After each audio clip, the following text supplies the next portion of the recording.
So you're seeing my $60 at-home water distiller at work. So regular tea kettle with just some fittings and hose clamps and a stainless steel braided hose into, this is actually automotive copper piping. It's just something I picked up today.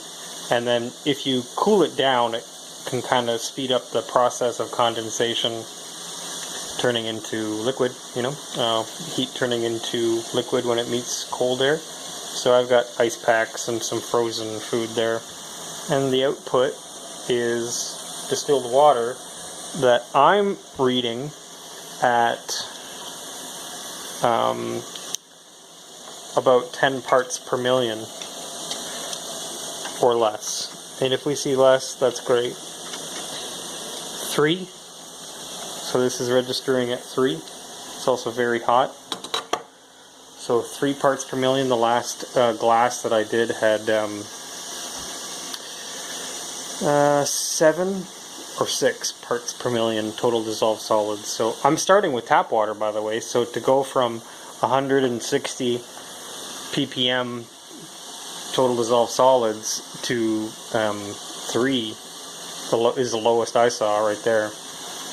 That's a pretty significant amount. I'm making distilled water, so I mean, it's you're drinking steam basically. It's just a really elaborate way to boil water, and you capture the steam and cool it down on the way down to the bottom, so you have more than just steam. You have the condensation effect. Yeah, and that's I don't know, that's how I roll. That's pure drinking water. Now what do I got there? I've been distilling water for 2 minutes there. Quarter cup. Anybody can distill water, and yeah, I'm using electricity, but if you were in a survivalist situation, I mean, I could do this over a campfire. So I put the copper coil in today, so from this connection down, I mean, this just speeds the process up by like double.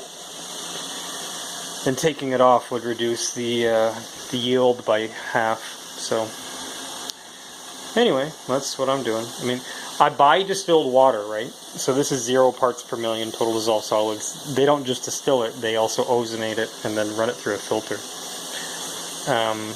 So what I'm doing is just taking tap water straight from the tap, putting it into a kettle, and then boiling it. All the dissolved solids and the impurities remain in the kettle, and then you're drinking the steam. Basically, cool that down, and that's a nice glass of cold water. Pretty cool, huh? Anybody can do this. You desalinate water, like ocean water, by distilling it. You also remove radiation, believe it or not, because radiation is contained within fallout, and the fallout and other particulate would remain in the kettle.